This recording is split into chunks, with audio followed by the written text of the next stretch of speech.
of the experience. Jason Tatum found out what LeBron James found out first time in the finals. What Dirk found out first time in the finals. What Kobe found out first time in the finals. What Larry Bird, people all over the place. They get to the finals saying, I was here. They're all over it. These things, LeBron James found out first time in the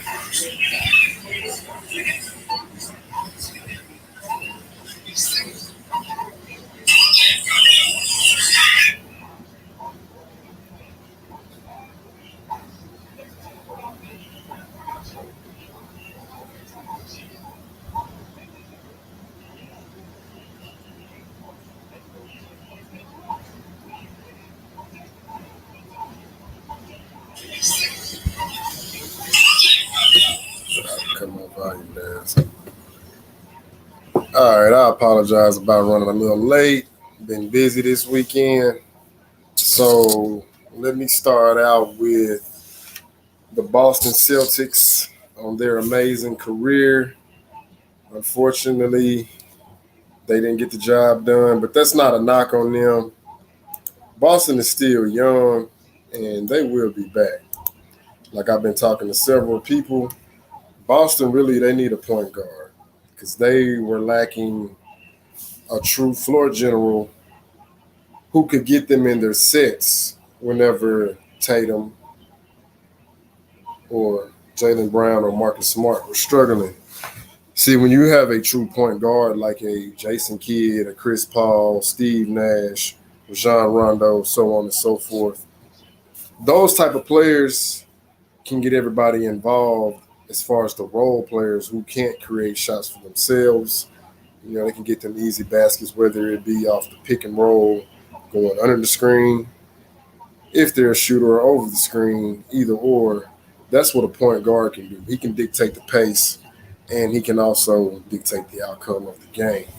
Because I truly believe that when you get to the NBA Finals, you have to have that. I mean, you can have a stellar playmaker at the small forward position with point guard abilities, i.e., a Scottie Pippen or a LeBron James or Grant Hill, any one of those types. But without someone who is a true playmaker, you're not going to beat a high IQ basketball team like the Golden State Warriors, especially when you got a player like Steph Curry that's he's got he's playing with a chip on his shoulder. He's on a mission, and it's clear that his mission was fulfilled, getting that elusive Finals MVP. But all in all, I just want to give the Boston Celtics, give them a shout out, give them some love. 'Cause I actually like how they assembled their squad, through the draft. I mean, of course, you had to acquire some role players via free agency, but their main core was drafted. So, the topic for today will be, of course, is Steph Curry in your top 10? Why or why not? Because I've been seeing a lot of the debate shows, and for the most part, the vast majority of them, they have Steph Curry in their top 10, and I agree. Uh, just for me personally, I have him in the top 7. I have my own reasons why. Whether somebody agrees or disagrees, that's perfectly fine.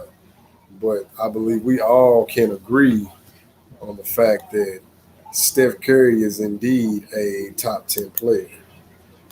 So,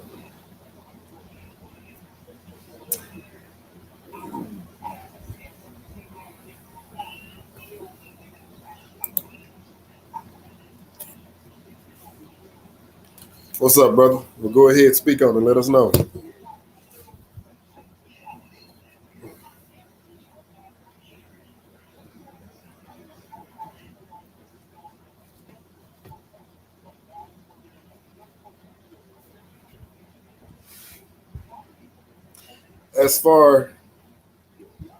As far as me, I'll say this. Let's see. Oh yeah. He definitely is a good shooter. My reasons for having Curry in the top 10, he's already broken the all-time three-point record, and I believe what 300 less games played. Who else is going to do that?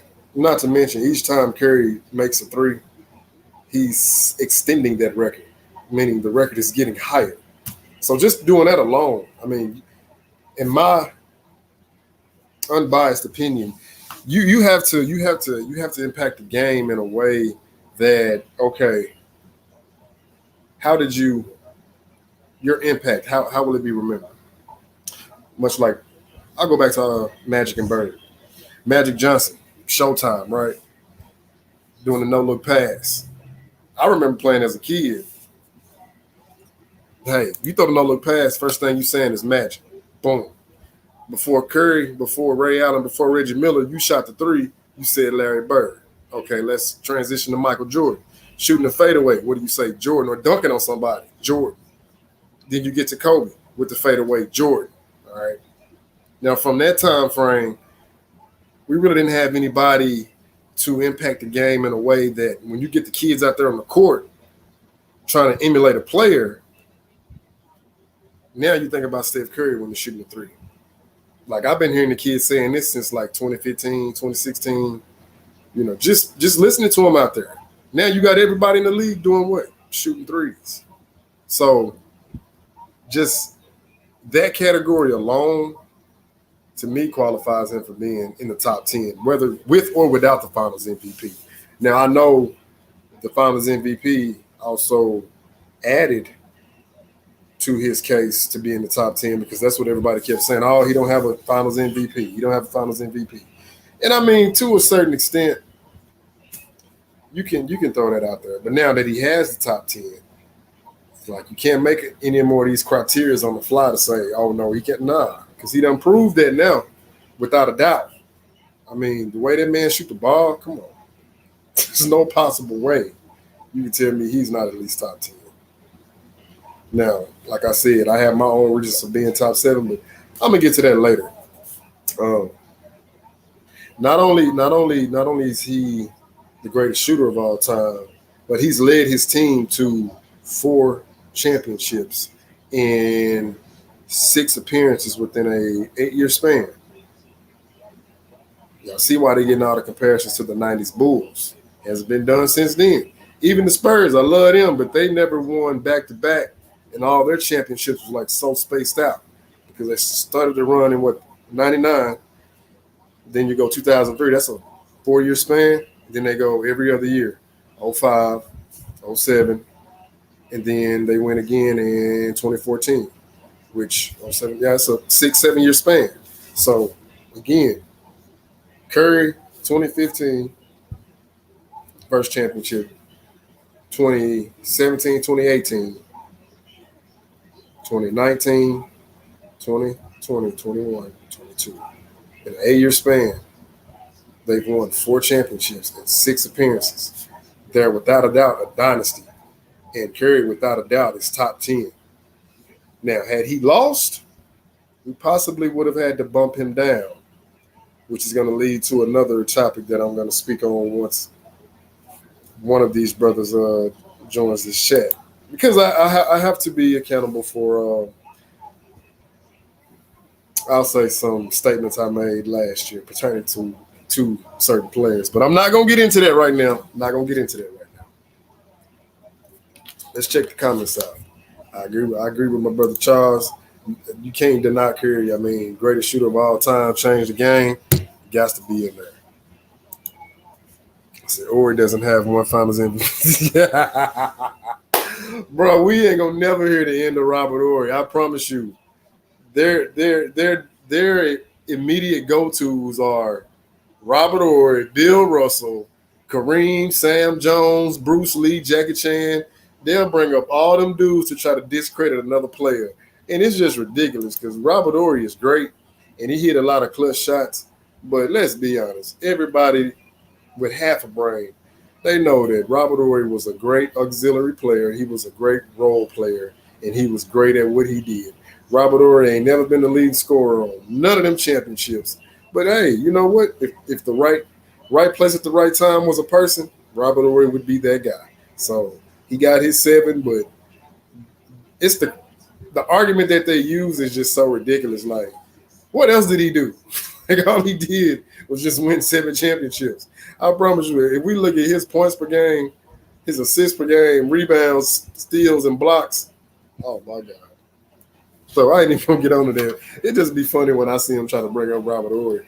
Like, dude, ain't got nothing to do with the topic, but y'all bring him up. See. Oh yeah, I agree, brother. Yeah, definitely top 10.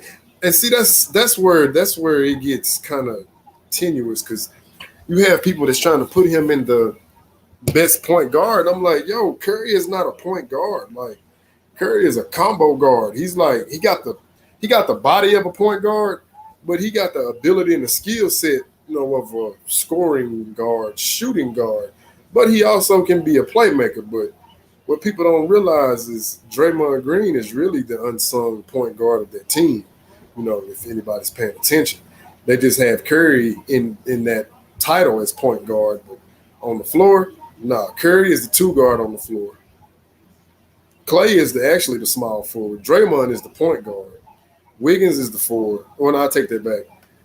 Draymond is the point guard, but they have him at power forward. And then you got Kevon Looney.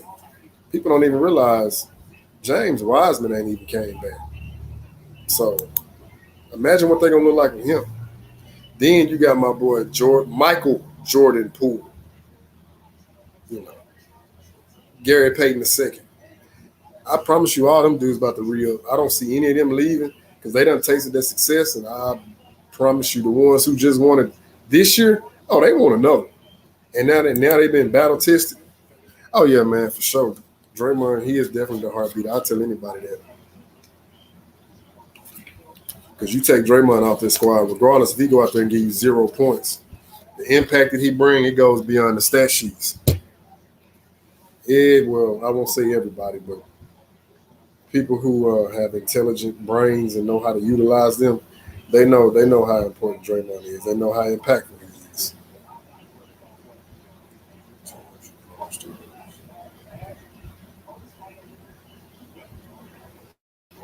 So let me know in the comments, where do you all have Curry ranked, just as far as the top 10 right? Like as I said, I got in top 7, but let me know where y'all have it. I'm gonna just let me make a post right here.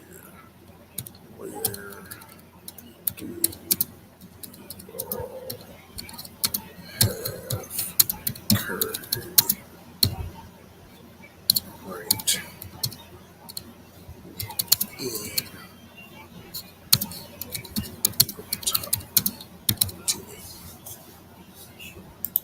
Magic Johnson is most definitely the number one point guard. That to me is not even debatable. I know there are some people out here who may disagree, but you must have the great Irving Magic Johnson as your number one point guard of all time. I mean, just what that man did is phenomenal.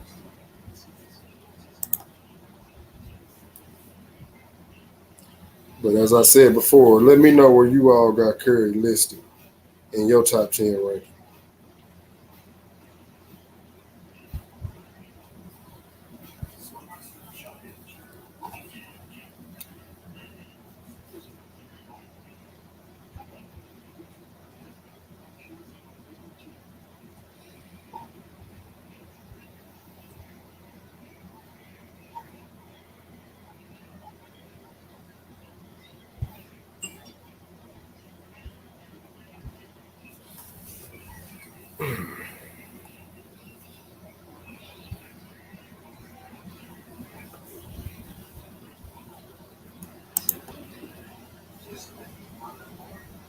Number 3, I can see that. I definitely can see that. With the way in which that man can shoot the ball and fill it up, I definitely can see that. He makes a case. 4 championships, a finals MVP. Matter of fact, unanimous finals MVP, unanimous league MVP, and then another regular season MVP. 50, 40, 90, what, 2-time member, if I'm not mistaken. I mean, the man crossed half court, you got to know where he at. So even at, like I said, I don't have him that high for me, but anybody who has him number 3, I definitely can understand why. I can definitely see it. I won't disagree.